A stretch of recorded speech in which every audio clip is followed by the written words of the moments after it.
Bom, acho que nós já demos aí 4 minutos para o ingresso. A gente deve ter pessoas ingressando aí nos próximos minutos, mas se todos e todas concordarem, a gente pode dar início. Podemos? Para quem não me conhece, meu nome é Eleonora Coelho, eu tenho a honra de ser a presidente do Câncer CBC e de estarmos organizando este evento sobre economia em tempos de pandemia e seus reflexos empresariais. Gostaria de agradecer muito a todos e todas as palestrantes que se disponibilizaram a estarem hoje aqui conosco, compartilhar seus conhecimentos. Meu agradecimento especial ao professor Luciano Tim, que é meu amigo da pré-história da arbitragem, literalmente. Não sei se ele é grato ou não a mim, mas o fato é que eu fui uma das grandes incentivadoras para ele vir para o mundo da arbitragem, para esse maravilhoso mundo da arbitragem. Antes ele só queria saber de Law and Economics. Então é uma grande satisfação especial ter esse evento, um evento que trata de um assunto que consideramos muito importante. O Câncer CBC é pela interdisciplinariedade, pela análise holística das questões, e, portanto, é uma satisfação. Eu gostaria de contar para todos e para todas, em 2 minutos, um pouco do que nós temos feito desde que a pandemia se iniciou.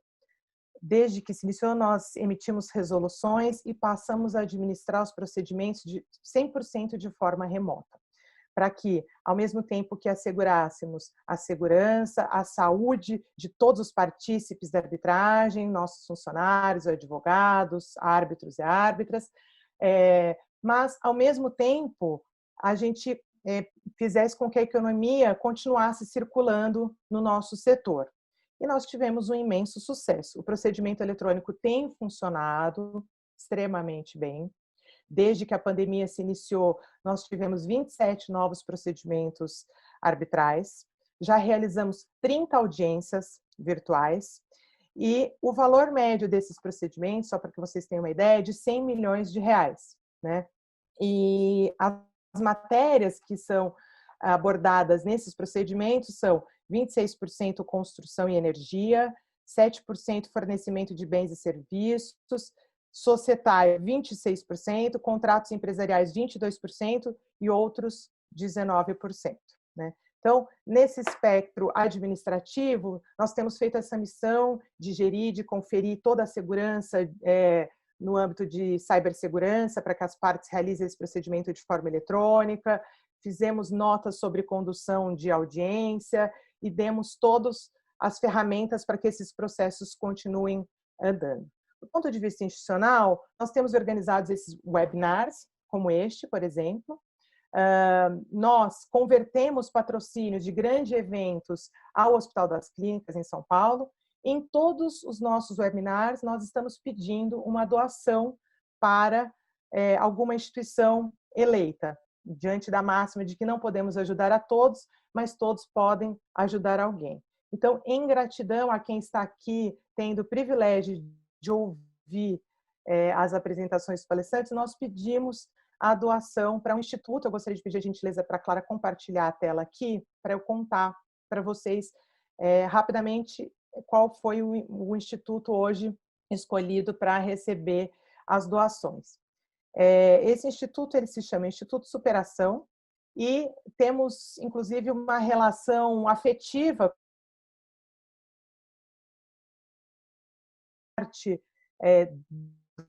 da criação, e ela é também uma pessoa que trabalha ativamente, porque o Instituto foi fundado pelo pai dela, que é um jogador de basquete, um técnico e jogador de basquete, e trata a questão do esporte como uma ferramenta de inserção social. E, portanto, eles têm 2 pilares. Por um lado, eles fazem treinamentos e campeonatos com alunos de escolas públicas, ensinando os valores do esporte, como superação, garra, espírito de time, e eles levam em consideração o desempenho escolar desses alunos também, para que eles participem desses jogos, desses treinamentos e campeonatos. Numa outra linha, eles treinam os professores de educação física das escolas públicas para serem técnicos. Nesse momento da pandemia, como nós sabemos, não está sendo possível essa realização dessas atividades esportivas e, portanto, o Instituto está recolhendo cestas básicas para estas comunidades em que os alunos estão inseridos e já tem feito um trabalho muito bacana. Então, recomendo aqui para quem puder realizar essas doações, qualquer valor seria importante. E eu gostaria de passar a palavra para o Luciano. Eu até comentei com os palestrantes, com as palestrantes, que a diversidade é algo muito caro para o câncer CBC, né? E eu vejo que a gente precisa realmente estudar como a economia influencia na decisão pela diversidade, né? Como a diversidade ela traz eficiência econômica. Então, até estava conversando com os nossos palestrantes hoje aqui, que é um assunto que me interessa muito, ter os fundamentos econômicos, porque no final do dia, os fundamentos econômicos eles são relevantes para todas as ações da nossa vida. Obrigada, Luciana, está com a palavra. Bom, Eleonora, obrigado pelo espaço para a gente discutir o tema da análise econômica do direito aplicado aos contratos. É claro que eu me lembro da minha entrada no mundo arbitral, dividíamos sala, né? Então ainda lembro do primeiro caso que entrou ao escritório, que você tocou, enfim, e que você de fato me convenceu que era um mercado. Como um gaúcho originado do positivismo argentino, tinha crenças de que o Estado é que sempre deteria a jurisdição. Mas, de fato, você tem todo esse crédito, entre outros. Mas veja que a própria opção aqui por um instituto, eu até fiquei aqui observando, né, como é que seria a escolha de um instituto diminui o custo de transação, porque aí a gente consegue saber que o recurso está sendo bem direcionado, que é o grande risco quando você faz doações. Então, foi eficiente, digamos assim, do ponto de vista essa tomada de decisão. Mas, é claro, além de meritocrática, do ponto de vista moral. Bom, cabe a mim apresentar brevemente os palestrantes. Nós temos conosco aqui a doutora Patrícia Oliveira, que está aqui por ter passado por Chicago, então é uma razão autoexplicativa, fez seu LLM lá, além, evidente, de uma trajetória de sucesso. Temos o professor Thomas Conte, atualmente no INSPER, é doutor pela Unicamp, com um trabalho sobre economia de guerra, e ele tem defendido que a situação atual é semelhante a uma situação de economia de guerra, então é bem interessante a gente estudar o que acontece do ponto de vista de tomada de decisões nesses cenários. A professora Luciana Yang, doutora também, professora do INSPER, coordenadora de um grupo de pesquisa em Direito e Economia. Até depois, Luciana, teu doutorado é GV, né? Na FGV. Fiquei em dúvida se você tinha estudado na USP, eu acho que o mestrado é na USP e o doutorado é na GV. Mas, enfim, são duas instituições de qualidade. E é a grande especialista do lado dos economistas, eu diria, em análise econômica do direito. A gente sempre publica em conjunto, né? É como os americanos fazem. Você tem normalmente um jurista e um economista. A Luciana é a grande especialista entre os economistas, sem prejuízo ao Thomas, mas o Thomas é mais jovem. Quem sabe, né, Thomas, um dia. E, por fim, mas não menos importante, professor Fernando Araújo, catedrático de Lisboa, grande referência em língua portuguesa no tema da análise econômica do direito e uma das grandes referências no mundo. Então, temos aqui pesos pesados acadêmicos para tratar do tema. Como eu mencionei inicialmente, e essas são as palavras do próprio Fernando Araújo, essa crise econômica, e ele deriva essa expressão, né? E aí os nossos economistas vão poder também dar o seu pitaco, né? Choques simétricos, né? Ou choques gêmeos, como chamou César Matos, que acabam atingindo todos os países de uma maneira mais ou menos parecida. Pode atingir, evidente, mais um, menos outro, tal, mas é difícil dizer que todos os países, ou é difícil negar que todos os países sofreram. E o Fernando Araújo traz isso para o campo dos contratos, para dizer que a situação pega os dois lados da relação contratual mais ou menos da mesma maneira. Você não pode dizer que, digamos, num contrato de locação, locador e locatário não foram afetados por essa crise, o que torna um pouco difícil trabalharmos com os remédios tradicionais do direito civil, que são de comercial de flexibilização, né? Porque normalmente a onerosidade excessiva é um choque assimétrico, né? Mas, enfim, cabem aos juristas fazer esses ajustes com o que a dogma. Bom dia, André, tudo bem? Temos aqui um bom dia do André Smil, conhecido advogado arbitralista. Mas pega os dois lados, como trabalhar com esses institutos. Também existe o Instituto da Força Maior, mas que aí é um instituto muito mais quando há impedimento e não uma dificuldade ou até suspensão. A gente acompanhou muito esse choque simétrico nas relações de consumo. Talvez pela primeira vez pudéssemos falar até em vulnerabilidade bilateral, porque alguns mercados, alguns fornecedores estavam tão vulneráveis quanto os consumidores. Pensem no caso do mercado de aviação e de turismo, as agências de turismo, que são pequenas agências, e é muito mais difícil o governo ajudar pequenas empresas espalhadas e não bancarizadas do que 3 empresas que o BNDES pode ir lá. O custo de transação para ajudar 3 é muito menor, o custo de monitoramento, até o custo de descoberta, né? Vejam que se usou a expressão aí já do auxílio, né, da Caixa Econômica Federal, os invisíveis, porque sequer nunca tinham sido tido qualquer auxílio governamental. Muito bem, mas meu papel aqui não é de dar uma palestra, é só colocar a bola no centro do gramado e iniciar a partida. Então, comecemos. Passo para a Luciana, né? Bom dia a todos. Primeiro, uma grande alegria, uma grande honra, na verdade, estar participando aqui desse evento da Kansas-CBC. A importância que eles estão dando para a discussão, né? Então, agradeço bastante aí na presença da doutora Eleonora Coelho. Meus colegas de Law Economics, doutor Luciano, professor Fernando, Thomas, Patrícia, todos grandes estudiosos e apaixonados, né, pela análise econômica do direito. Como o Luciano já tinha começado a falar, eu acho que essa pandemia ela tem sido um grande teste, né, para todas as doutrinas do direito, para o direito, né, em particular, e, por que não, né, sobretudo para a análise econômica do direito. Eu acredito que esse é um bom momento para nós, que sempre estudamos, né, e acreditamos em grandes vantagens na aplicação da AED, da Análise Econômica do Direito, testarmos, né? E eu já estou vendo, assim, que dos testes que nós estamos vendo, as recomendações da AED, elas têm conseguido atender aí a interesses e aí a resultados que seriam talvez os mais interessantes para uma sociedade como um todo.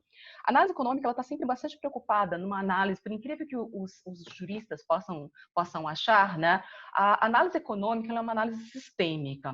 Então, a preocupação dela, quando ela faz algum tipo de recomendação, baseada em algum conceito, baseada em alguma teoria, é com o todo, né? É com um conjunto inteiro e não somente, eventualmente, com um grupo particular ou as partes que estão levando a questão para o litígio ou então para o conflito, né? Então, a nossa análise sendo sistêmica, nós devemos nos preocupar, então, realmente com o resultado como um todo. E é por isso que eu digo que essa pandemia tem sido um teste, né, para a análise econômica do direito, porque a preocupação tem que ser com todo agora, né? Ela não é mais focada, não deveria ser focada somente em alguma parte, né, específica, pequena, localizada. Todo mundo está, né, nesse barco, nas palavras do Dr. Luciano, do professor Fernando, né, sendo um choque simétrico, né, todo mundo está sendo afetado. Então, a gente precisa realmente encontrar soluções, recomendações, né, que de fato sejam as melhores possíveis para a sociedade como um todo. O assunto de hoje, como não poderia deixar de ser, é a questão dos contratos, relações contratuais. E aí, pasmem aqueles que não sabem, né? Mas a economia só começou a tratar e a estudar efetivamente os contratos a partir de 1960, da década de 60. Né? Então, a partir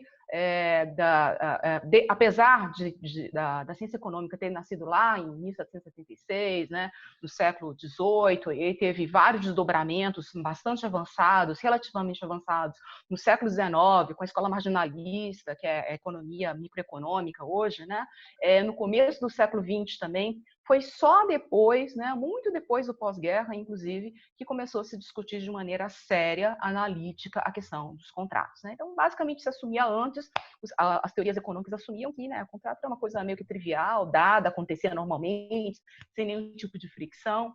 Né? E esse, vamos dizer assim, entre aspas, desprezo era, na verdade, um aspecto da incapacidade dos economistas de lidarem naquela época com essas questões. Né? Então, a década de 60 marcou o início de um estudo bem sucedido, uma segunda tentativa, uma segunda onda de estudos institucionais, que agora sim, né, os novos economistas institucionalistas, porque tiveram os antigos, os velhos, né, economistas institucionalistas, que não conseguiram, né, criar uma boa teoria, e foi somente com eles, então, que essa teoria começou a desenvolver, conseguimos trazer a questão das instituições, sobretudo as jurídicas, mas também uma linha de economia institucional, de instituições informais também. Existem as relações, né, contratuais, informais, né, que também é um assunto bem interessante, mas, claro, não é o objeto nosso de hoje.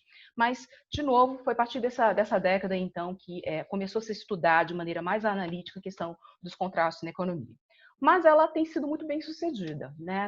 Nessas poucas décadas aí, já temos vários autores muito conhecidos, boas teorias e pelo menos uns 4 prêmios Nobel, né, relacionados a essa discussão, tá? Então, focando até um pouco mais para vocês terem uma ideia, como que se desenvolveu essa linha, hoje eu não vou falar do direito, porque eu não sou jurista, né, sou economista. Mesmo dentro da economia, nós temos, na verdade, diversas linhas, né, de pensamento, de estudo e de pesquisa sobre os contratos. Né? Então, a gente tem uma perspectiva que é uma perspectiva muito matematizada. Né? Assim, meu doutorado tinha um livro, né, do Salanier, Bernard Salanier, catatal desse tamanho, economia dos contratos, completamente matematizada, né? O pessoal da França, os franceses são muito bons nisso, envolvendo questões também de teoria de jogos, né? Então, esse pessoal, né, eles, inclusive, tivemos aí 2 prêmios Nobel, que em 2016, né, o Oliver Hart e o Holmstrom, né, então eles desenvolveram modelos bastante interessantes que conseguem, né, pensar em desenhos de contratos que eventualmente resolvam as dificuldades ou minimizem os danos causados por contratos que sejam incompletos. Depois a gente tem uma linha que é a linha mais institucional, né? Como eu falei, que é tentando fazer uma ponte ali entre o mundo mais do direito, um mundo mais jurídico, né? E um mundo até histórico, né? Ou observando o desenvolvimento econômico ao longo da história. E aí, permeando essas linhas, e ainda tem uma outra linha no pessoal da administração, que é a economia dos custos de transação, que é o pessoal, né, o professor Oliver Williamson é um deles, né, e aí também temos o Barzell, que lida com questões de direito de propriedade, mas acaba discutindo também, eventualmente, questões de contratos, pessoal muito estudado mais pelo pessoal do business, né? E permeando todas essas correntes, vamos dizer assim, se a gente puder dizer assim, alguns conceitos bastante importantes, né? Válidos para todos eles, e eu ressaltaria um dos conceitos, que seriam conceitos básicos, a ideia não é a gente discutir aprofundadamente hoje, né? Que é a discussão das assimetrias de informação, né? Então, a assimetria de informação, ela talvez seja a fonte de diversos dos problemas, além das incertezas, né, nas relações contratuais. Né? Então, em cima, e aí, só na discussão de assimetria de informação, a gente teve mais 3 prêmios Nobel, né? Então, o Stiglitz, o Spencer, o Akerlof, né, que foram economistas que estudaram, então, problemas contratuais que surgem por conta das assimetrias de informação, da presença de assimetrias de informação. E aí vamos voltar para o nosso mundo aqui hoje, né? Século XXI, ano 2020, pandemia e um monte de problemas nas relações contratuais permeadas, tá?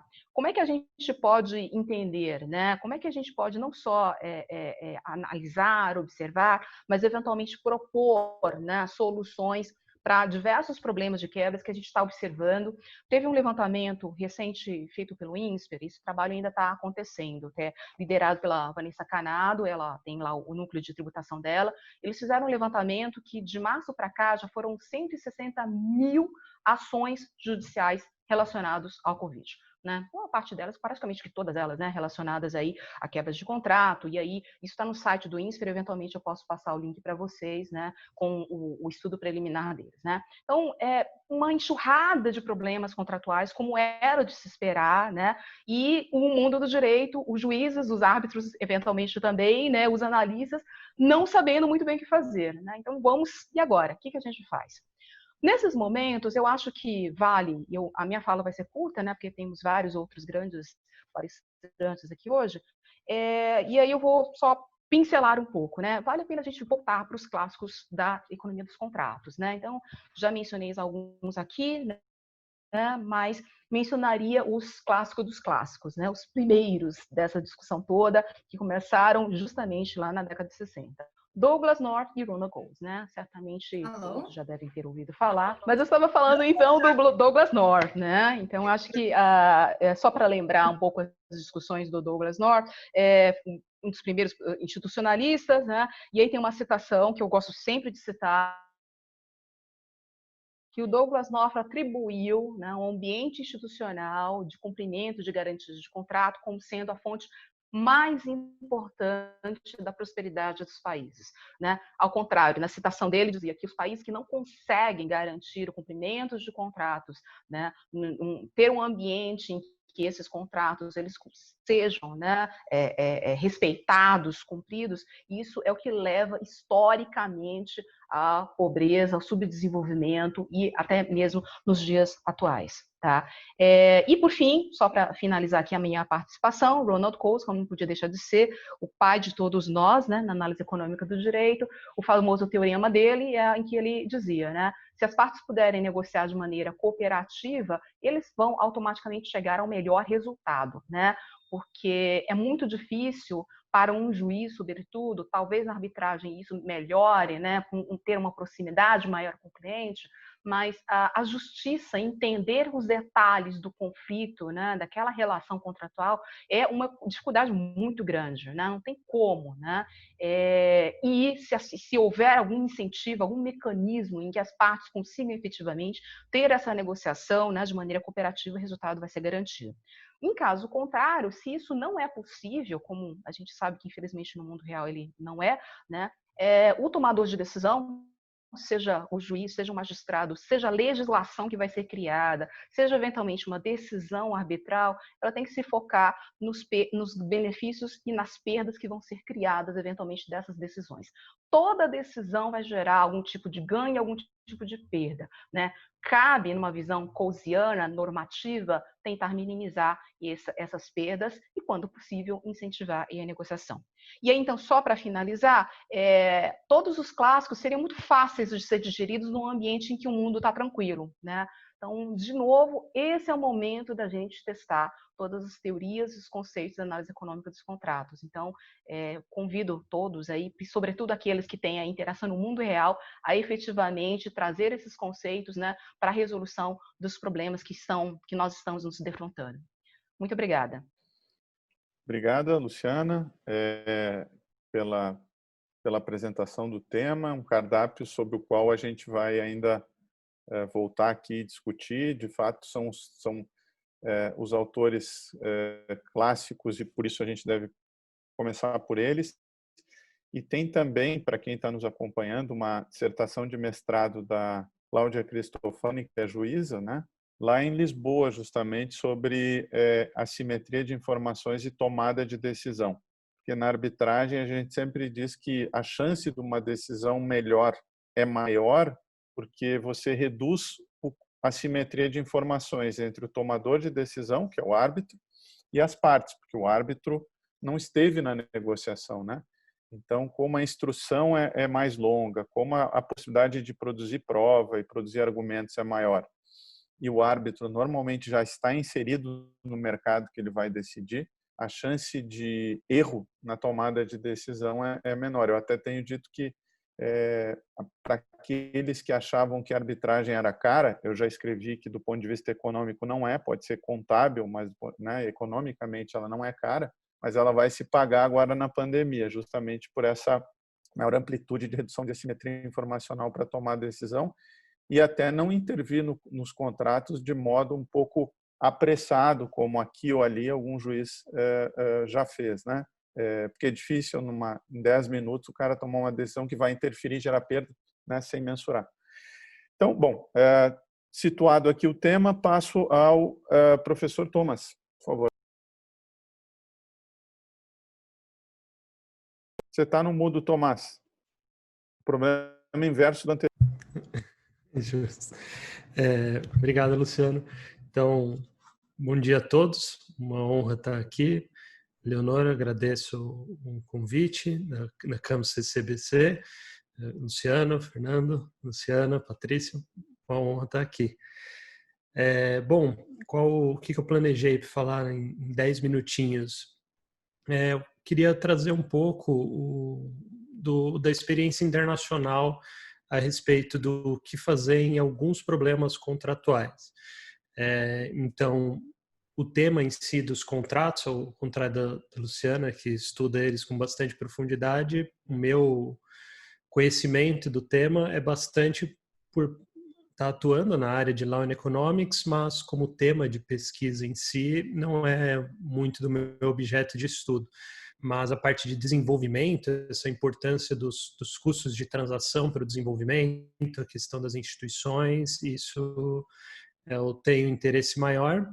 Então, tentei trazer um pouco dessa experiência e das atividades que eu estou fazendo de pesquisa a respeito da situação do coronavírus no Brasil e no mundo. Então, bom, se a gente quer fazer uma comparação internacional sobre isso, ou tentar se valer de alguma experiência internacional a respeito, a gente se depara com um primeiro desafio, que é um desafio empírico. Os sistemas jurídicos são muito diferentes uns dos outros, e o que a gente pode usar de comum entre as maçãs com laranjas e, na verdade, não tem nenhuma base comum ali que permita a gente olhar para essas diferentes experiências e tentar trazer um aprendizado. Então, esse é o primeiro desafio da literatura empírica, que tenta olhar para esse problema dos custos de transação, segurança jurídica e como que as instituições lidam melhor ou pior com isso. Então, uma forma que é adotada internacionalmente, pelo menos desde 2003, quando foi feito um projeto que chamou Lex Mundi, que é um projeto de comparação de sistemas jurídicos, com o nível de formalismo, o nível de demora de diferentes sistemas, o nível de segurança que eles trazem para os contratos e a velocidade que eles resolvem problemas, olhando para duas questões, basicamente. A parte de coleta de cheques, né, que é algo que está ficando em desuso, mas o cheque sem fundo, como que a justiça lida com isso quando a pessoa tem esse problema, que é um problema comum a todos os países, e a questão das ordens de despejo. Então, se você tem um contrato, né, de um proprietário e um locatário, seja ele de um morador, seja ele de uma empresa, como que você lida com uma ordem de despejo? A pessoa não pagou e precisa ser tirada da propriedade. É um problema que é comum a todos os países e a forma de resolver é relativamente similar. Precisa, em geral, envolve a justiça ou alguma outra forma de resolver esse conflito para ser feito o pagamento, mas se chegar no nível do despejo, vai precisar usar as forças aí judiciais e às vezes e até policiais para retirar a pessoa da propriedade. Então esse é um critério de comparação que é usado. Como o problema é similar em todo lugar, quais será que são os sistemas jurídicos e países que lidam com isso mais rápido? Provavelmente são os que têm custos de transação menores e que conseguem dar uma segurança jurídica maior para os contratos. E países que demoram mais vão ter uma insegurança jurídica maior nesses contratos. Então, esse é um método que é adotado internacionalmente para facilitar essa comparação. É um problema relativamente comum e a gente pode comparar coisas similares. Então, bom, na situação do coronavírus, então uma forma da gente tentar entender como que diferentes países estão respondendo e tentar avaliar nossas teorias sobre isso é olhar, eu optei por trazer um pouco da experiência internacional sobre ordens de despejo e problemas no contrato de aluguel, seja ele empresarial, seja ele de moradia. E o que a teoria diria sobre isso? Bom, no geral, a gente tem um problema significativo. O que a gente vê na maior parte dos países buscando essa experiência internacional é que eles têm adotado algum tipo de medida que impede as ordens de despejo. Em situação normal, né, o que a teoria diria sobre isso? Bom, isso tem um potencial muito grande de trazer uma insegurança jurídica para os contratos. No geral, a maioria deles são... maioria não, né? Os contratos são sempre incompletos, mas a maioria não tem cláusulas a respeito de pandemias ou coisas desse tipo formalmente colocadas lá. Em especial, mesmo no caso de grandes emergências ou de grandes catástrofes não previstas, a gente também não tem que seria muito difícil a gente prever essa questão de fechamento de comércio e desse tipo de resposta que está acontecendo em grandes países do mundo. Então não havia um preparo prévio a respeito disso nos contratos, o que fazer caso isso aconteça. Então, tem um potencial de insegurança jurídica significativo. Empresas que estão em lugares que alugam ou arrendam boa parte, ou leasing, né, de boa parte dos seus recursos, podem se aproveitar, né, o comportamento oportunista pode se aproveitar dessa determinação de você não ter mais despejo para deixar de pagar, mesmo se ela puder fazer isso. E a mesma coisa pode acontecer com pessoas com moradores. Então, em tempos normais, dificilmente a gente consideraria que uma medida dessas seria benéfica do ponto de vista da segurança jurídica. Bom, se a teoria imagina assim, aqui eu adotei isso como uma estratégia. Vamos partir de um pressuposto, de uma versão muito simplificada, olhar um pouco para as evidências e aí tentar entender, porque o esforço é sistêmico, né? Como a professora Luciana Yang falou, a gente tem a teoria, a gente quer tentar prever as consequências, mas a gente também tem que olhar para as evidências. Quando a gente vê, bom, todos os países do mundo estão, ou quase todos os países do mundo, principalmente países desenvolvidos, que no geral têm uma segurança jurídica maior, estão se movendo no mesmo sentido, o esforço acadêmico de tentar entender tem que ir nos dois sentidos, né? A teoria estaria dizendo uma coisa em tempos normais, mas a realidade está me dizendo que todas as sociedades estão respondendo de forma similar. Então você tem que também entender qual é a racionalidade que pode estar por trás dessa medida, né? O que está acontecendo. Então, alguns países, né, que eu mapeei, então no caso, por exemplo, a Austrália colocou 6 meses de não pode ter nenhum tipo de despejo, seja de empresas que têm contratos de aluguel, seja de pessoas físicas que têm contrato de aluguel. No Reino Unido, a mesma coisa. Nos Estados Unidos, varia de estado para estado, mas a grande maioria dos estados adotou pelo menos 2 meses, aí varia de estado para estado, que também não pode ter despejo. Na França, também 6 meses. O Brasil demorou mais. Eu, honestamente, fiquei tão preocupado de pegar outros países que acabei não vendo quantos meses foi o caso do Brasil, mas eu sei que foi dado um veredito sobre isso, assim, se já foi aprovado. Mas, bom, a maior parte dos países adotou esse tipo de medida. Alguns mais rápidos, outros mais devagar. França também. Então, por que será que se moveram assim tão rápido? Aí buscando, bom, vamos olhar as contra-evidências. O que acontece quando não faz isso? Isso que eu acho que é muito interessante dessa situação do coronavírus, permite a gente entender um pouco as coisas.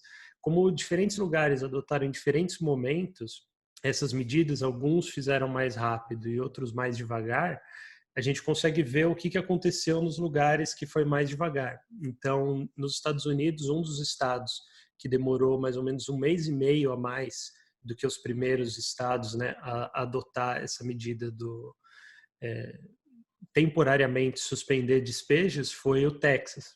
E aí, no Texas, se você busca no YouTube mesmo sobre casos de ordens de despejo, você encontra vídeos de dezenas de milhares de visualizações e nos comentários você vê as pessoas pedindo para prender os juízes e pedindo para prender os proprietários, né, que fizeram ordens, tentaram acionar o recurso do despejo. E aí o que acontece? Eu acho que isso que a gente está aqui discutindo, né, nessa parte de mediação, é o contrato também busca solucionar conflitos, ele não é só um instrumento de segurança jurídica no sentido formal, mas ele é um instrumento de mediação de um conflito. Entre os custos de transação, né, as coisas que afetam os custos de transação, a gente pega mesmo teoria simples ali no manual do Kutter e do Uhlen sobre Law and Economics, eles falam, bom, uma das coisas que afetam muito os custos de transação é se as pessoas estão dispostas a ter um comportamento razoável, se as pessoas são amigáveis entre si, né, se elas lidam de forma amigável. Em um contexto de pandemia, os ânimos estão muito acirrados, né, as pessoas estão vulnerabilizadas, a renda delas caiu. Isso torna as pessoas muito mais propensas a comportamentos que não são razoáveis. E aí você colocar dentro desse contexto, né, da sociedade vulnerabilizada, a sociedade com medo e as pessoas tentando de alguma forma fazer algo sobre isso.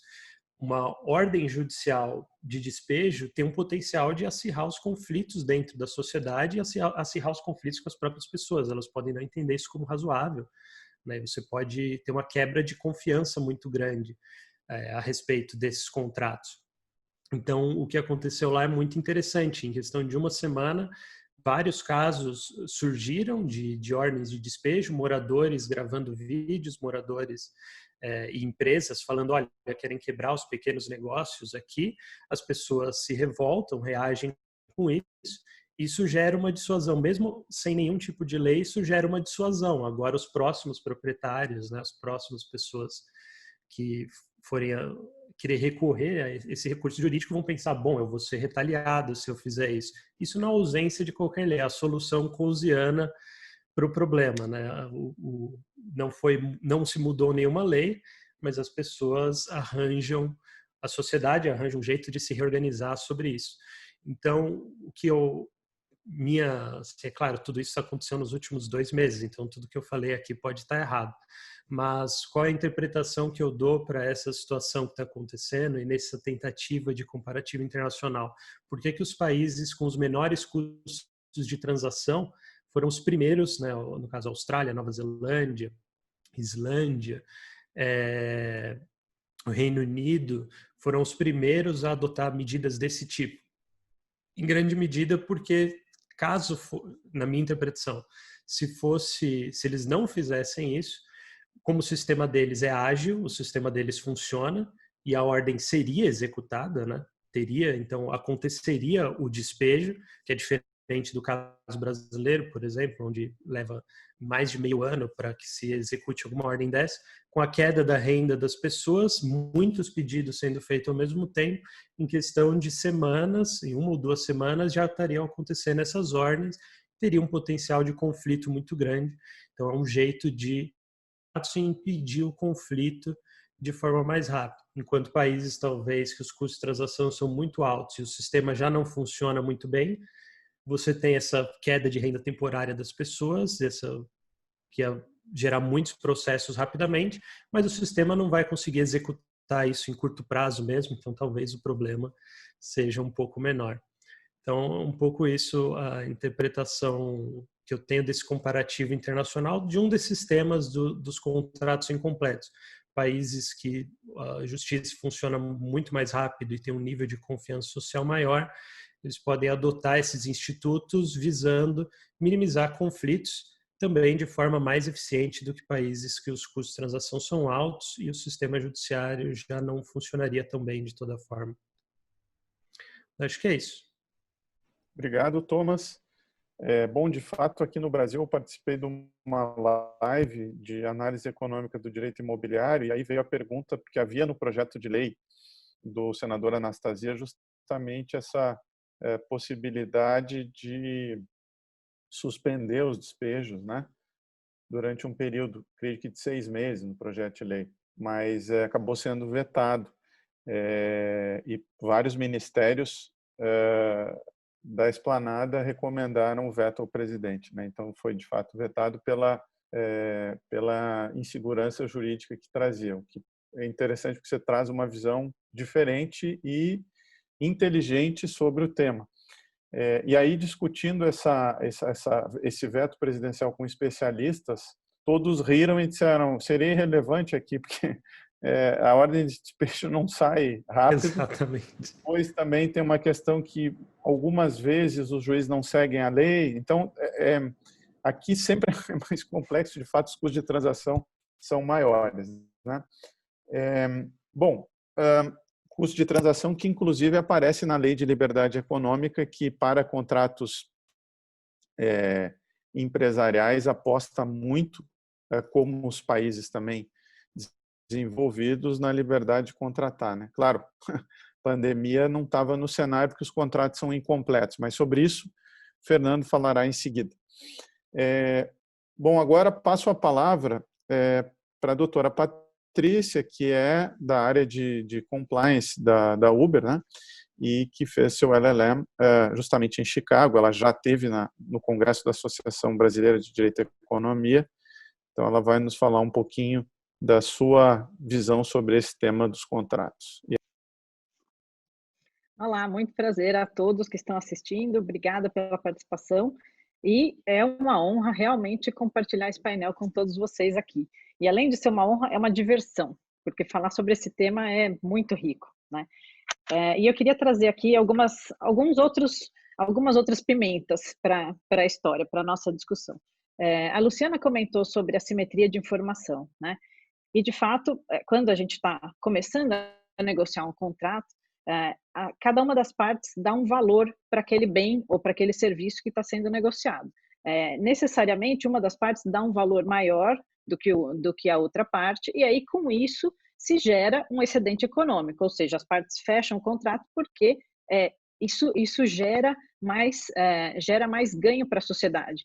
Uma pessoa que valoriza mais um bem ou um serviço, em detrimento da outra que valoriza mais menos. Então, o Luciano, no livro dele, inclusive, fala muito bem sobre isso, o direito contratual brasileiro, dá boas dicas sobre isso. E aí, quando a gente pensa em assimetria de informação em época de pandemia, quer dizer, a realidade que a gente está vendo hoje, a gente está vendo que, assim, antes a gente pensava em assimetria de informação, sendo que uma parte tinha mais ou menos informação do que a outra na hora da negociação. E o que a gente vê agora é que ambas as partes não tinham nenhuma informação sobre. E aí, como é que a gente resolve isso, né? Então, quando a gente começa a negociar contratos, a gente sempre uma das partes tenta usar da sua informação para fazer uma melhor negociação em cima da outra parte. E esse em cima não significa em detrimento da outra parte, porque, lógico, o contrato só vai ser fechado se houver um excedente econômico, né? Se ambas as partes chegarem a um acordo. Nessa hora da negociação, existe uma série de questões comportamentais envolvidas. E eu quero falar sobre essas questões comportamentais exatamente porque eu entendo que hoje essas questões comportamentais, na hora que o contrato dá errado, na hora que a gente tem uma situação externa que impacta as partes de maneira diferente, a gente precisa voltar realmente no básico e falar um pouquinho sobre essa questão comportamental. O que a gente vê na prática? Contratos que existem, lógico, os custos de transação são grandes, em geral. Quando a gente começa a negociar um contrato, principalmente um contrato de longo prazo, a gente sempre tenta estressar um pouco, cada uma das partes tenta estressar bastante o que pode acontecer no futuro para fazer uma negociação melhor, ter uma visão, né, holística sobre o que pode acontecer. Por outro lado, o direito fala em boa-fé. Boa-fé desde a época da negociação, durante a execução do contrato e mesmo na rescisão. E eu queria tirar um pouquinho esse conceito social de boa-fé, conceito psicológico, eu quero agir da maneira correta, para trazer um pouquinho a questão da economia comportamental. Quando se pergunta, né, se você é honesto, se você age de boa fé, todo mundo responde que sim, independente da situação.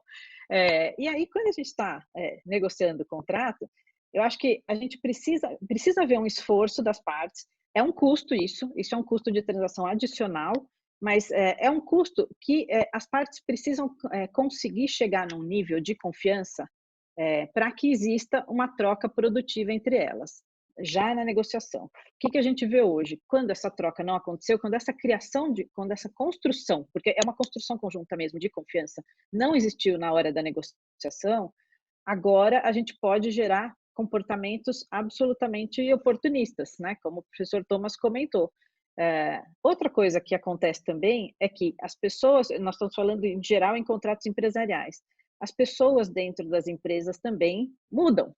Então, muitas vezes a gente hoje está negociando a rescisão de um contrato ou um eventual conflito com pessoas diferentes com as quais a gente negociou na época da formação do contrato. Só que eu sempre falo que as empresas vão e as pessoas ficam, né? Esses relacionamentos, o que eu vejo é que assim, essa criação, essa construção de confiança e de bom relacionamento com respeito à diversidade, até como a Eleonora comentou no começo, isso se prova hoje, nessa época em que a situação mudou completamente para todo mundo e impactou as partes de maneira completamente diferente, né? Aumentou as desigualdades, acho que ficaram mais afloradas hoje em dia. Se essa construção da confiança aconteceu, é muito mais fácil, menos risco de conflito na hora da rescisão, na hora de discutir o que vai se fazer. E isso não é teórico, isso é exatamente na prática. A gente vê isso acontecer no dia a dia. Então, puxando a sardinha um pouquinho para o lado do compliance, é pensar na boa-fé que está lá no Código Civil, mas trazer isso para a ética empresarial. As empresas, de fato, reduzem os seus custos de transação quando elas agem de maneira ética. E aí ética, logicamente, é um conceito subjetivo, mas o que eu estou querendo trazer aqui é ética como uma construção das várias partes que estão negociando. E não pensando só nelas, nas 2, 3, 4 partes que estão negociando no contrato, mas pensando nas externalidades que esse contrato vai gerar, ou que esse conflito, né, hoje em dia. As externalidades são aqueles efeitos em terceiros, né, que os contratos geram. Hoje em dia, mais do que nunca, a gente precisa pensar nessas externalidades, até pelo fato de a pandemia aumentar, mostrar, fazer aflorar cada vez mais as desigualdades sociais. Então, eu estou pensando quero trazer aqui todo mundo para refletir sobre a ética empresarial, pensando a médio e longo prazo, mas não é simplesmente como propósito, como eu quero fazer o bem. É sim entendendo que essa ética empresarial, essa postura de criação de confiança e é uma construção necessariamente consciente, que traz custos de transação, né? Aumenta o tempo que as partes precisam para conseguir ganhar essa confiança, e aí não só as partes que estão negociando contratos, a empresa ganhar a confiança do público também, né? É mais amplo. Essa ética empresarial, ela é realmente, na minha opinião, o que vai fazer reduzir custos de transação a médio e longo prazo, é o que vai trazer a sustentabilidade para as empresas. E hoje em dia, nessa época em que as desigualdades estão tão afloradas, isso fica cada vez mais relevante. E aí, quando a maneira como as partes lidam na hora do conflito, mostra exatamente quem as empresas e as pessoas que têm essa preocupação em mente e aquelas que não têm. A gente está vendo como as empresas reagem de maneira absolutamente diferente, né? Então, o comportamento oportunista, nesse caso, ele faz demonstrar exatamente que a empresa não está agindo dessa forma. E isso traz uma série de custos e traz repercussões negativas também. Então, que mais? Deixa eu ver se eu tenho algum ponto aqui que eu deixei de comentar. Eu falei das externalidades, que eu acho que esse é o momento da gente discutir isso. E falando sobre o seu ponto da questão Thomas, das regulamentações, né, ou das legislações que estão sendo passadas, se elas são feitas da maneira adequada, com estudos por trás, pensando na economia comportamental, elas vão também fazer aumentar essa percepção das partes de que é muito mais custoso o conflito do que uma negociação, ainda que seja uma negociação ruim para todo mundo, né? Ainda que aquela opa, aquelas externalidades todas geradas e aquele excedente econômico gerado, pensado no começo do contrato, ainda que isso seja diminuído, né? Mas ainda assim é mais barato. Então, essas regulamentações, citando o Taylor, elas fazem um nudge para forçar as partes a, de fato, não agirem de maneira oportunista. Então, paro por aqui e depois a gente continua a conversa. Luciana, você me permite fazer só Sim, claro, por favor.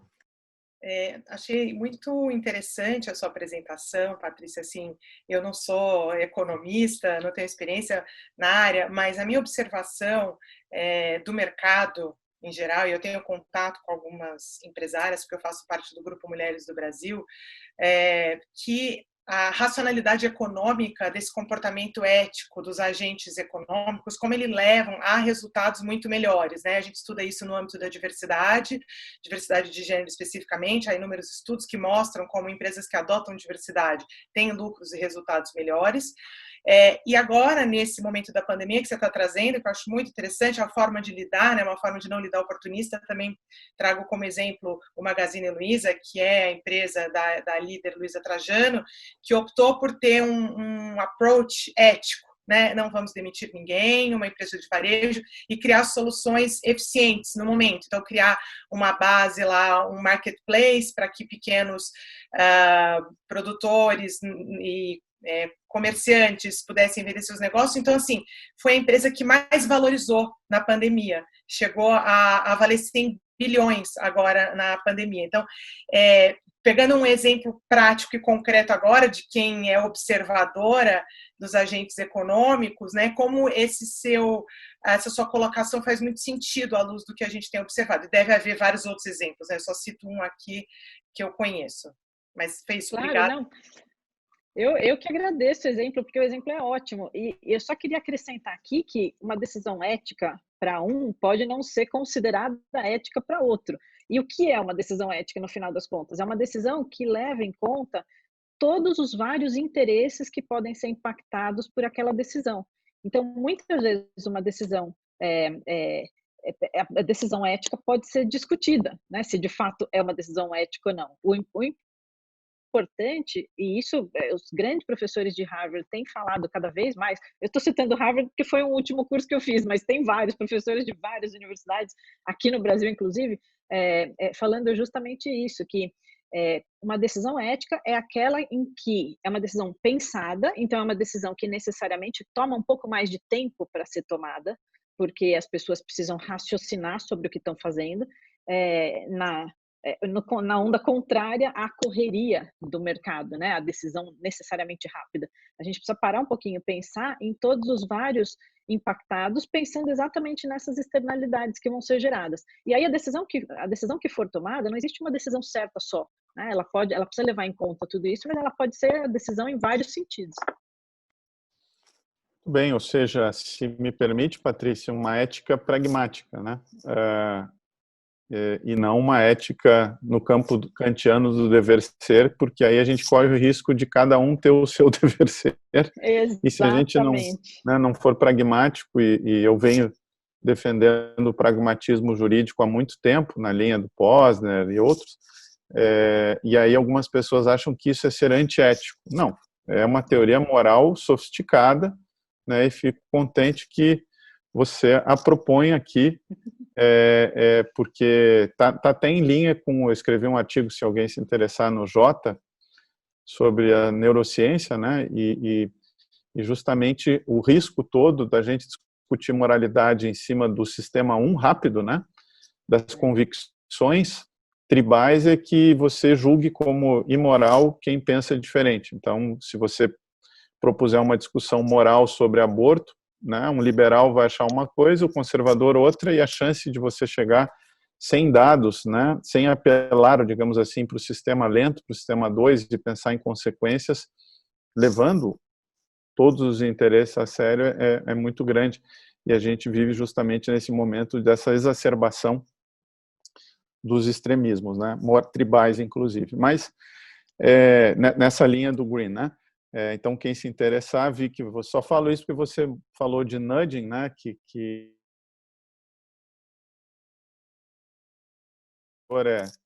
é fantástico, de fato. E nesse momento de pandemia, o sistema 1, né, o medo está muito aflorado. Então, também as empresas podem tomar decisões, como eu acompanhei o setor aéreo, por exemplo. O setor aéreo ele não queria remarcar a passagem gratuitamente dos consumidores, porque, claro, o cara perdeu caixa, o cara perdeu 80% de receita.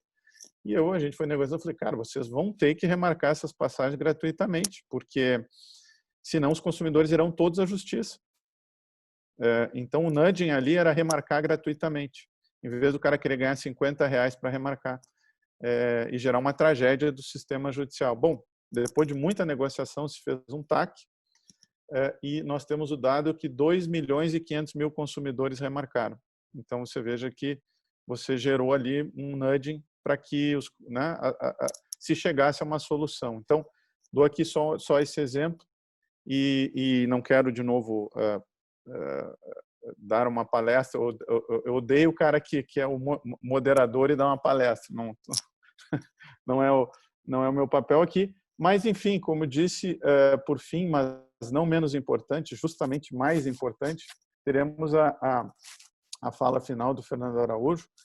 Fernando, prazer estar contigo aqui nessa conexão Lisboa-Brasil, ou Portugal-Brasil, que nos conecta há muitos anos, né? E passo para você, se você quiser fazer um uso um pouco maior do tempo, já que você está mais distante, ainda que não tenha desculpa do voo, né? Mas você está mais distante, você fica aí com 15, se possível, Fernando, se quiser.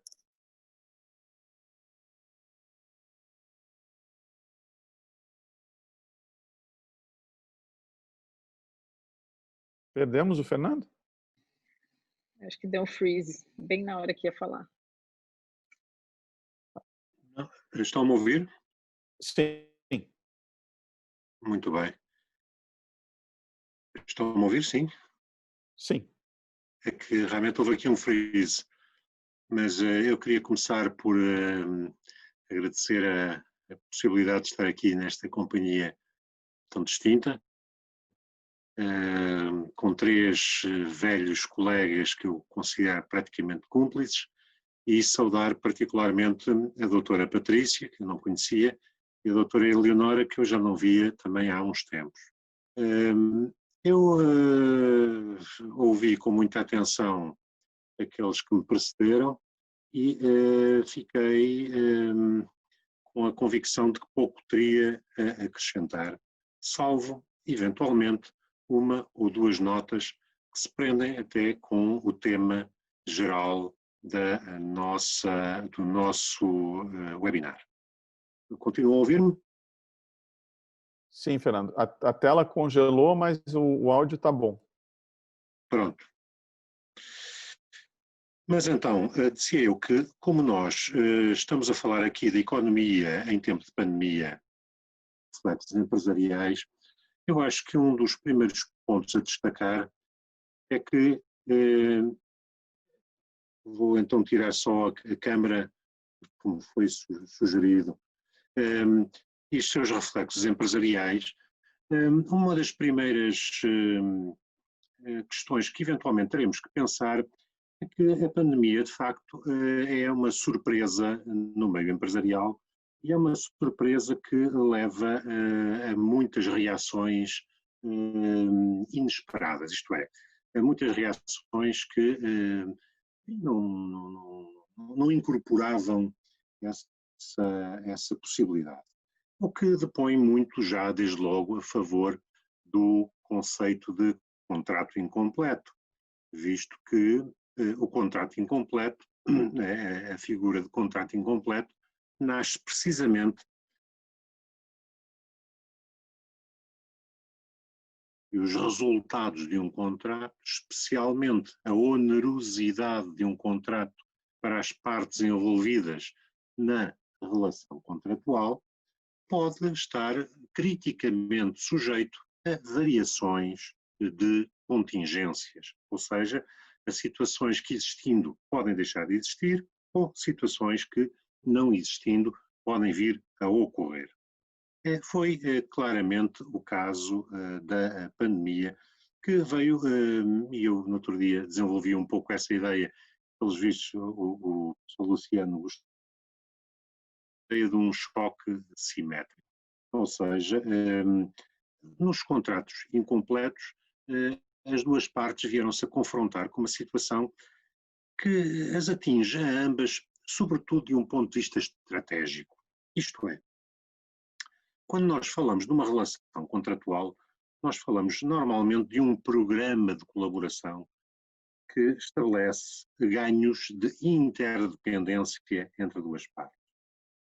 E esses ganhos de interdependência fazem com que as partes procurem disciplinar as suas condutas ou disciplinar previamente, isto é, estabelecer em algumas cláusulas do contrato aquilo que elas prometem fazer, ou deixar para um momento posterior algumas estruturas de governança, isto é, algumas estruturas de vigilância recíproca ou de uma parte sobre a outra, ou de terceiros que, ou por estrutura contratual, ou por remissão para adjudicadores externos, permitam avaliar o impacto dessas contingências futuras. Acontece que essa dimensão estratégica agora é afetada por um corte mais profundo daquilo que são as, diríamos assim, as contingências típicas que o próprio direito e a própria economia estavam dispostos a associar à vida de um contrato. E quais são as contingências, diríamos assim, normalmente toleráveis? São contingências que, alterando a onerosidade das prestações entre as partes, em todo o caso, deixam às partes a possibilidade de se ameaçarem mutuamente com o regresso ao mercado. Isto é, as partes estão no contrato, mas dizem assim, se o contrato deixar de me agradar, eu felizmente disponho de uma alternativa. E essa alternativa representa no interior do contrato a minha própria elasticidade contratual. Ou seja, eu não me sujeito inteiramente à disciplina do contrato e posso até, no limite, incumprir, arcando, suportando as consequências do meu incumprimento, aquilo que na Law and Economics se designa por incumprimento eficiente, saindo para o mercado. Agora, com a pandemia, põe-se uma dúvida que nunca se tinha posto antes. E se o mercado não está lá? Isto é, se o mercado não está disponível para acolher os foragidos do contrato? Então, os contratantes ficam. Agora temos aqui uma dupla perspectiva. Ou ficam reféns do seu contrato e, portanto, vão ter que se reacomodar dentro do contrato, porque não têm, neste momento, nenhuma alternativa a esse contrato e, portanto, não podem ir ao mercado buscar, por exemplo, novos parceiros contratuais. Ou então, podemos também ver isto de uma perspectiva um pouco mais sorridente. Encontram no contrato um refúgio contra o mercado. Isto é, o mercado está em colapso, está numa turbulência que pode permitir espirais de morte, espirais destrutivas, mas felizmente as partes ainda podem contar com alguma flexibilidade contratual para irem adiando o impacto que o não contrato, isto é, que o regresso ao mercado, poderá provocar neles. E, portanto, nós diríamos que, neste momento, estes contratos incompletos estão a desempenhar uma função nova, uma função que não estava prevista. A própria teoria nunca imaginou, embora a própria teoria e alguns cultores da Law and Economics, manifestamente Posner, se tenham dedicado à análise das catástrofes e dos impactos económicos das catástrofes e como fazer isso entrar nos cálculos, nomeadamente nos cálculos dos seguros, e também temos que admitir que o setor dos seguros estaria eventualmente mais preparado para lidar com estas contingências catastróficas, a verdade é que todos os outros setores não contavam com a possibilidade de um choque simétrico que tornasse subitamente o mercado, o contrato, digo, uma alternativa mais vantajosa do que o mercado. Além disso, eu ainda gostaria de acrescentar só mais dois pequeninos tópicos. Por um lado, temos a chamada pacificação reputacional. Muitas vezes nós atribuímos isso à moralidade e à compliance, com certeza, e é bom que o façamos. Mas não esqueçamos que, estrategicamente, há ganhos de nos comportarmos bem, ou pelo menos de demonstrarmos uma boa conduta. O direito dá muito apoio a isso, mas mesmo que o direito não o dê, a nossa moralidade dá muito apoio a isso. Ora, se nós estamos a falar de contratos relacionais, contratos que num determinado setor de atividade vão mantendo relacionadas partes entre elas, sucessivamente contratando entre elas, é bom que as partes não abusem de uma circunstância absolutamente inesperada para fincarem os seus pés e começarem com exigências que podem ter um efeito contraproducente do ponto de vista reputacional. E, portanto, há uma reputacional que leva a muitas atitudes espontâneas pró-contratuais. Mas também não podemos esquecer aquela observação do Dr. Thomas há pouco, do aumento, ou da doutora Luciana, suponho, do aumento da litigância. Então eu diria, só para rematar, que nós temos aqui dois vetores que hoje se degladiam em todas as ordens jurídicas do mundo. Por um lado, uma certa pacificação reputacional interna dos contratos, e do outro lado, uma indústria da litigância que procura sobreviver em momentos em que a pandemia lhe fez perder alguma clientela. E, portanto, diríamos que hoje as empresas espontaneamente cumpririam melhor os seus contratos incompletos e se apegariam mais às formas intracontratuais de composição de interesses, mas há uma indústria de litigância que tem que assegurar as suas rendas e, por isso, fomenta alguma litigância. E, para já, seriam as minhas observações. Lamento que alguma turbulência nas comunicações possa ter prejudicado a minha intervenção. Não prejudicou em nada, Fernando.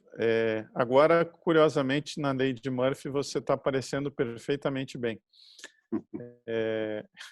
Mas não houve prejuízo na fala, escutamos bem e foi preciso nesses pontos dos contratos incompletos e comportamentos que podem derivar e daí. E a indústria da litigância, ela é mais florescente no Brasil do que em qualquer outro país do mundo, né? Eu estava discutindo Exatamente. O tema da judicialização do setor aéreo e o Brasil é um caso único, assim, que acaba que, segundo os relatos, as empresas estrangeiras que fazem negócios aqui acabam tendo 80% dos seus processos no Brasil, sendo que nem 5% dos voos são aqui. No fundo, nós acabamos criando um sistema que fazia sentido pós-Constituição, de muito acesso à justiça, por razões óbvias, né? E aí criamos um sistema judicial que é o juizado especial, de pequenas causas, absolutamente gratuito para quem litiga, mas não para o contribuinte, porque o juiz recebe, os advogados recebem.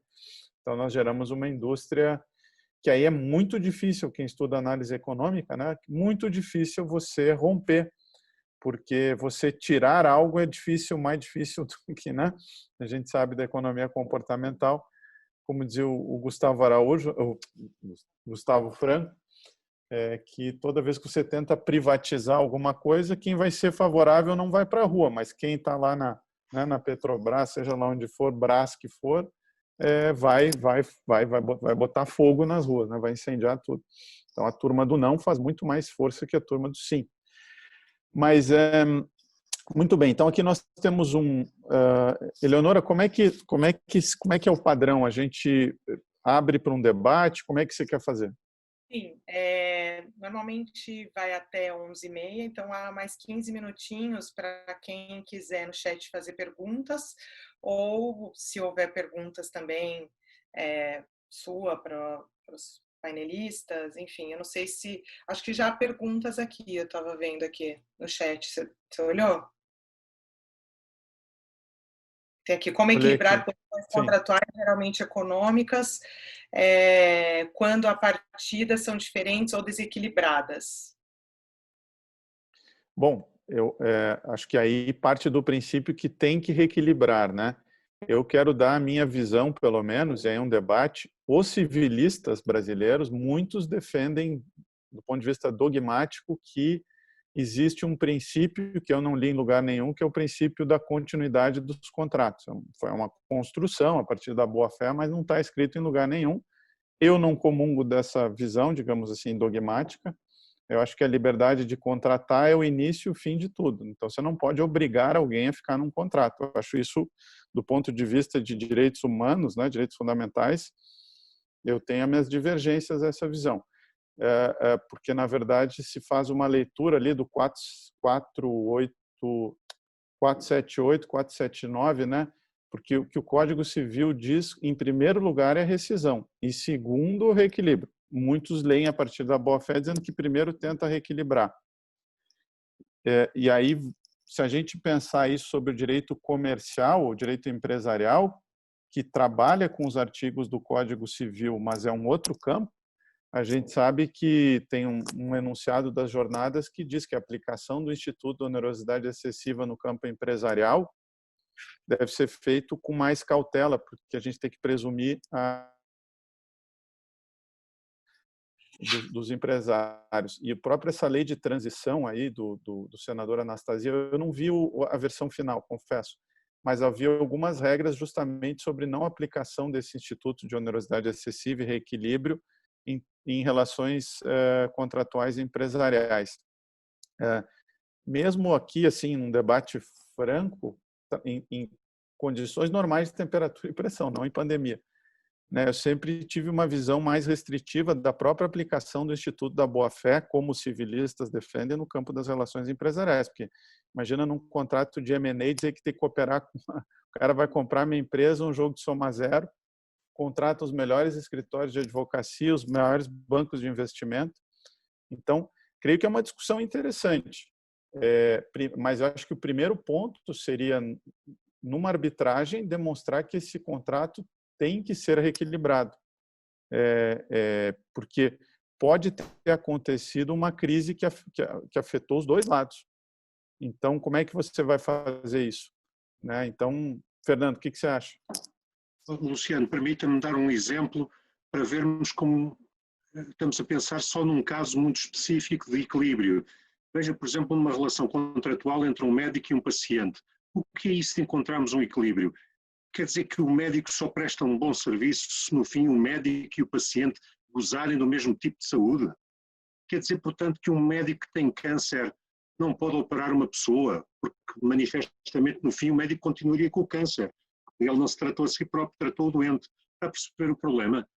Quer dizer, não faz muito sentido nós estarmos à procura num contrato de impormos finalidades que as próprias partes não procuram. É um bocadinho como se disséssemos assim, um paciente tem câncer, procura um médico e quando descobre que o médico tem câncer diz assim, o senhor só me cura a mim se nos curarmos os dois. Coisa tão estranha. Isto não faz qualquer sentido. Se isto não faz qualquer sentido numa simples prestação de serviço, como é que há de fazer sentido em contratos empresariais, em que manifestamente as partes só contratam quando têm interesses complementares e divergentes? Se não tiverem interesses complementares e divergentes, pura e simplesmente não contratam, fazem a integração vertical. Portanto, não vão ao mercado encontrar contrapartes, produzem eles próprios. Quando nós vamos ao mercado encontrar contrapartes, é porque nós não queremos fazer. Portanto, queremos encontrar alguém que faça uma coisa que nós não estamos dispostos a fazer. Achamos que não é razoável fazer, não é economicamente interessante fazer. Portanto, nós procuramos desequilíbrio nos contratos, não procuramos equilíbrio. fiquei aqui pensando justamente em... a gente acompanhou algumas decisões judiciais que determinaram as escolas privadas, intervindo nos contratos, a obrigação de concessão de desconto linear de 30%. Ora, tem um estudo do Departamento de Economia do CAD que as escolas menores não vão sobreviver a um desconto linear, só vão sobreviver as grandes. Aí você vai gerar um problema de concentração econômica ali na frente. Então, a intervenção no contrato com pouca informação, o risco de gerar uma decisão ruim é muito grande. Então, agora, claro, quem já participou de mediações, por exemplo, em que você tem duas partes sofisticadas, normalmente uma está sentada em cima da cláusula contratual que é literal e que lhe beneficia, e a outra de boa fé ou por necessidade, que é um reequilíbrio. Só que aí o cara da empresa, e aí muitas vezes a área de compliance, diz o seguinte: mas como é que eu vou mexer um contrato que está bom para mim para piorar a minha posição? Como é que eu justifico isso para o acionista? Quem já teve essa experiência, claro, agora eu estou do outro lado, né? Assim, numa situação de pandemia, mas, Patrícia, dizer, como é que você de compliance justifica mexer num contrato que piora a posição da empresa? Luciano, posso complementar a tua pergunta? Você está no mudo, Eleonora. Agora já saí. Só queria complementar a pergunta, já que você fez uma pergunta para a Patrícia, ver a visão da empresa, e aproveitando o privilégio de estar aqui entre pessoas que entendem muito da área e sendo de arbitragem, como as empresas veem a arbitragem e a mediação como uma ferramenta, como o próprio Luciano já havia dito, um instrumento justamente em que haveria uma menor interferência ou uma solução que não gere esse problema que a gente está tratando. Vocês veem a arbitragem, talvez até menos, mas a mediação também como ferramentas úteis nesse momento? A resposta bem de advogado é depende. E eu vou explicar. De fato, eu acho que, Luciano, foi uma ótima provocação a sua de área de compliance querendo simplesmente manter aquela cláusula contratual. Eu acho que tem muita área que faz isso, embora eu não concorde pessoalmente. Eu acho que depende, sim, Eleonora, fazendo a ponte com a tua pergunta, justamente de qual objetivo que a empresa quer atingir. O que eu tenho visto nos meus anos, desde que eu voltei de Chicago, porque eu fiz Chicago logo depois da faculdade, né? E eu lembrei da teoria do efficient breach of contract, e quando eu estudei isso lá, eu falava, meu Deus, só como pode ser melhor para a sociedade quebrar um contrato? E que é alguma coisa contraintuitiva quando você estuda direito no Brasil, né? Mas me convenceu, a teoria de fato me convenceu. E o que eu tenho visto ao longo desses anos, dessas décadas de experiência, é justamente isso, que a arbitragem e os meios alternativos, né, eles trazem muitos ganhos quando as partes, de fato, estão abertas a isso, né? Estão abertas a essa discussão, estão abertas a querer construir um relacionamento mais de longo prazo, querer pensar em questões reputacionais mais para frente, não só entre elas, mas e se as partes se uma das partes vê uma possibilidade ali, então, se uma das partes tem uma cláusula contratual que lhe favorece e queira usar essa cláusula para se locupletar, é o comportamento oportunista aí. Então, de fato, eu vejo a arbitragem, sempre fui uma grande defensora, quando eu fiz Mackenzie, o professor Carmona parou a aula de processo para ensinar, porque tinha acabado de passar a lei de arbitragem naquela época, foi um privilégio isso. Ele ficou 6 meses dando arbitragem para a gente. E aí eu juntei isso com todos os aprendizados de Law and Economics e dessa visão muito pragmática do direito, que eu gosto muito, justamente para mostrar que a arbitragem e os métodos alternativos são um grande redutor de custo, mas desde que as partes de fato estejam abertas a isso, a discutir profundamente as questões e não só na superfície. Mas, Patrícia e colegas, na minha antiga experiência, né? Claro que quando o governo senta para negociar, a impressão é diferente. Então, claro, então não é uma boa. Mas anterior, o que eu percebia, e por isso que eu acho que não só a arbitragem vai se pagar embora, de novo, eu não acho que ela seja mais cara, eu acho que ela é mais eficiente economicamente em uma série de circunstâncias, mas a própria cláusula vai se pagar, porque eu fiz uma pesquisa na época, há uns anos atrás, para o CNJ, eu estava na PUC, Teoria Econômica dos Litígios. A Luciana conhece super bem, porque é o doutorado dela, e a escolha para litigar ou não litigar depende do custo. Existem fatores, claro, cognitivos, né? O excesso de otimismo, o medo, o desespero até da pandemia, mas também o custo, o cardápio, né? Na hora de escolher um vinho, você olha quanto é que custa, senão todo mundo tomaria o melhor vinho, né? Então, a restrição orçamentária, o preço sempre é uma restrição a tomar de decisão.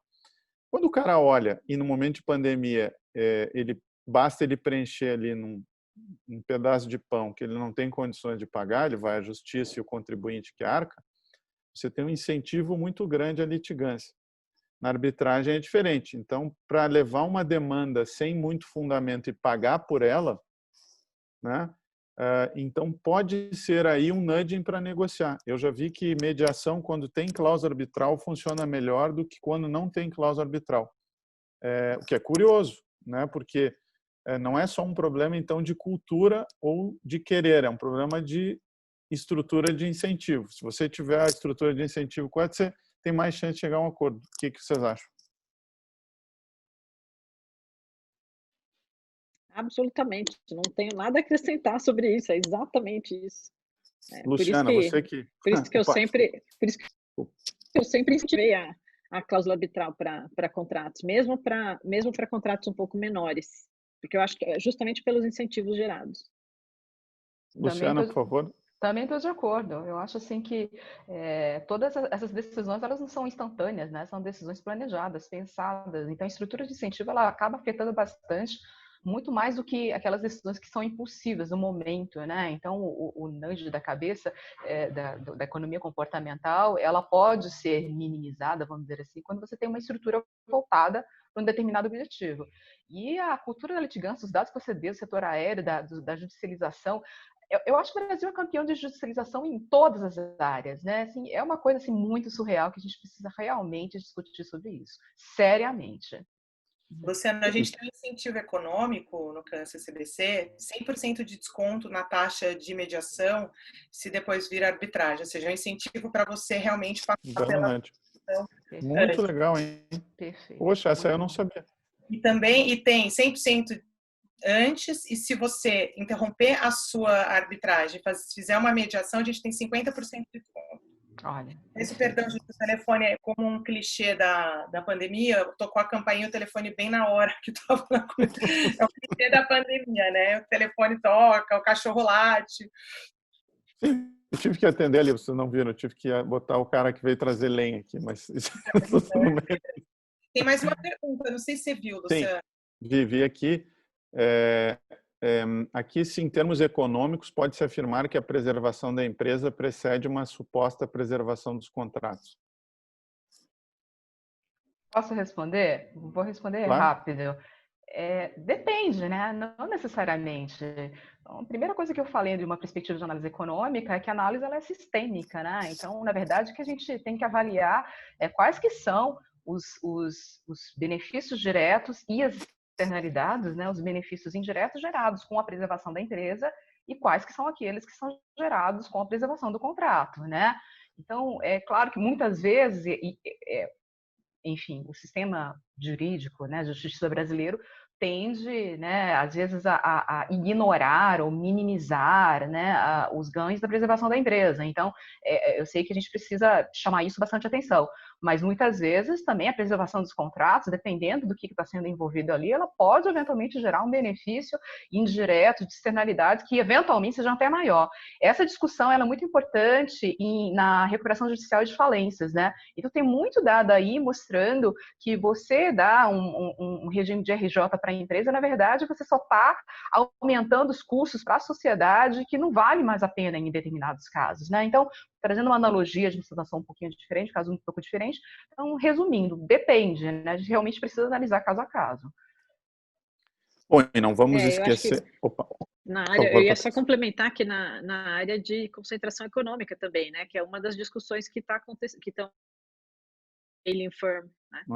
Que é super importante você analisar estritamente, detalhadamente, não analisar na superficialidade, porque aí vai gerar incentivos ruins. Bom, tem uma pergunta aqui de hold-up contratual, que certamente aí o melhor para responder é o Fernando.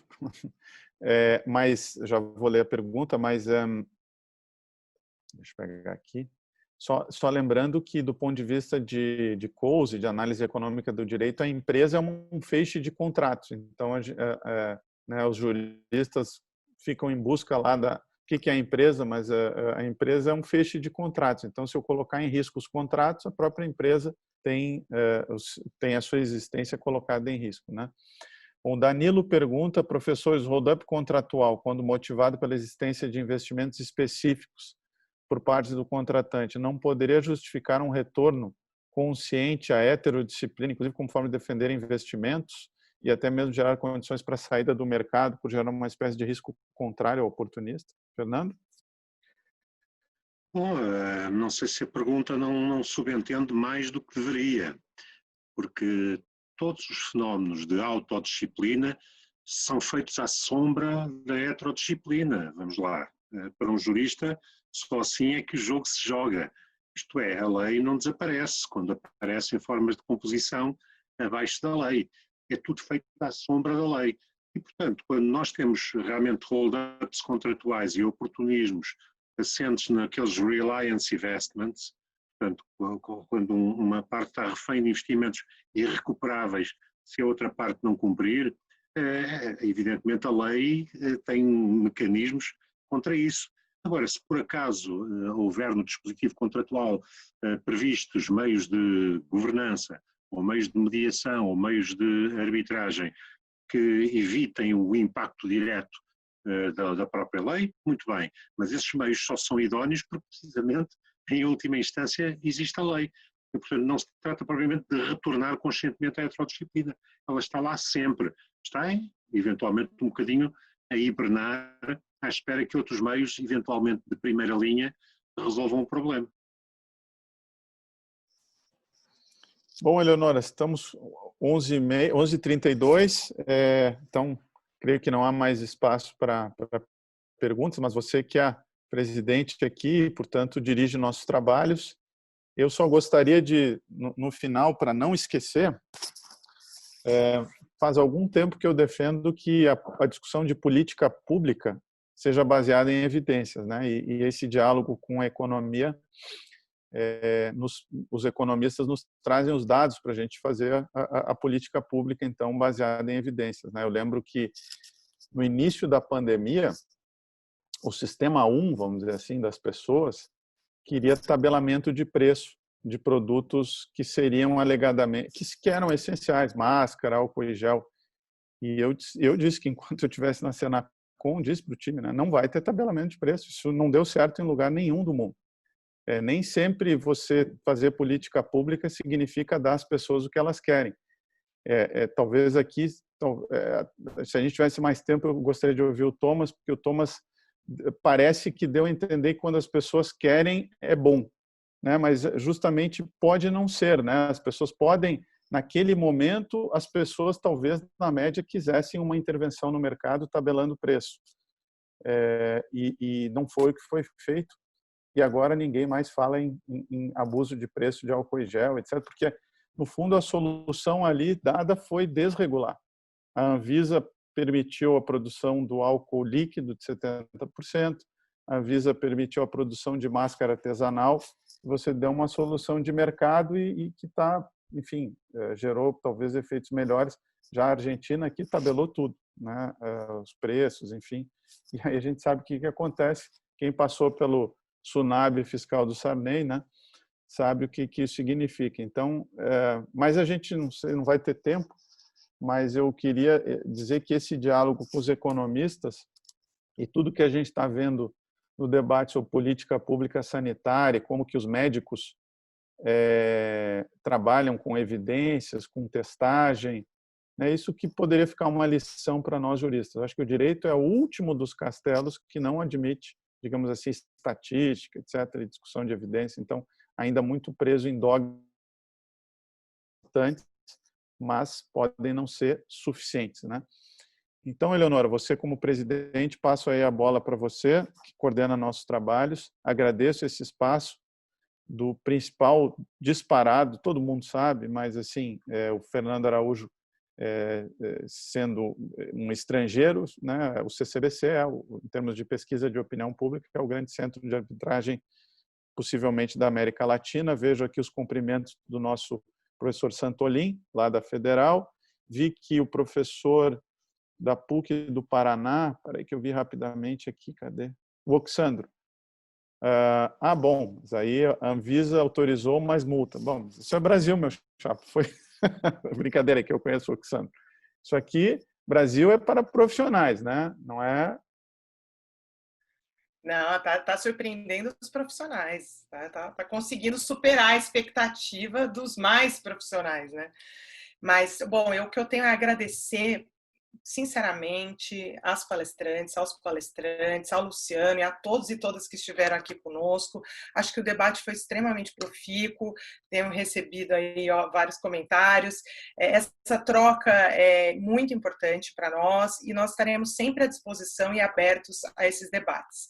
Desejo a saúde a todos e a todos, se possível ficar em casa até as coisas melhorarem aqui no nosso país. Sei que em Portugal as coisas já estão um pouco melhores. Leonora, viu? Você tem que só ler ali, ó. Disse a Giovana, simplesmente o melhor é binar.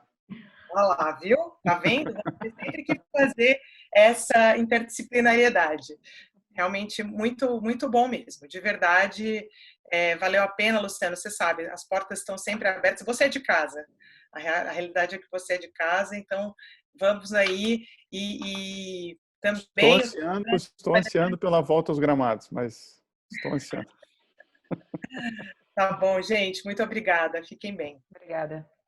Tchau. Obrigada a todos. Obrigada, tchau, tchau.